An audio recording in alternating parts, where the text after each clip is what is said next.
Meantime, the global pandemic may have derailed plans to see and speak in person, but Commonwealth leaders yesterday made the best of challenging times during a virtual heads of government meeting. That meeting, initially slated to take place in Rwanda, Africa, focused on sharing solutions on the potentially deadly virus whose grip hold on some nations is still not letting up. Speaking on the country's behalf was the Prime Minister, who, as Altavis Munnings tells us, believes there is a lot to learn from the elusive enemy, COVID-19.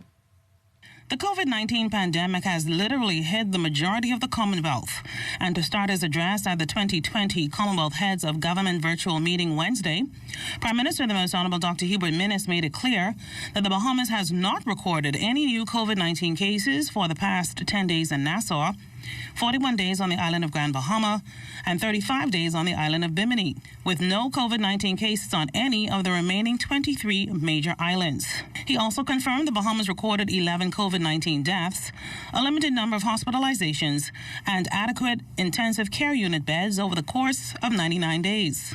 Prime Minister Minnis indicated that the Bahamas government adopted a different approach in the initial stages of preparing for the COVID-19 public emergency with greater complexities, including identifying additional health facilities, repurposing those facilities to manage positive cases, while providing a safe environment for healthcare professionals. While revealing that government approved $4.5 million for the COVID-19 health response, the Prime Minister did admit that government was challenged with the supply chain of swabs, chemical reagents needed for testing, and personal protective equipment.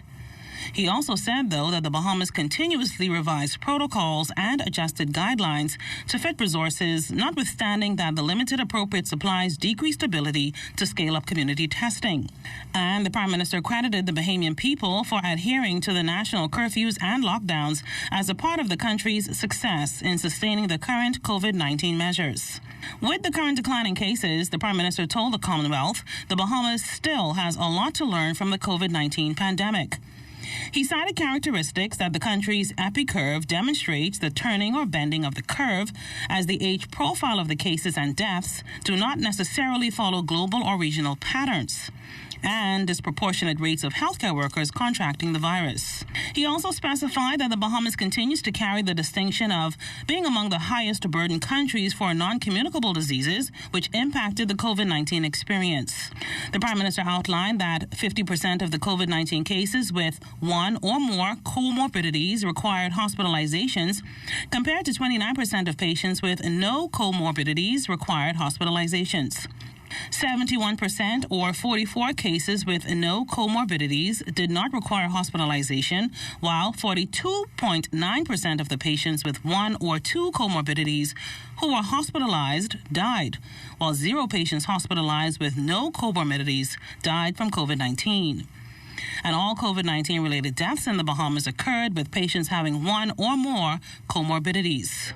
The Prime Minister continued that as the 2020 hurricane season is now underway, he implored the Commonwealth to not relax efforts to combat climate change.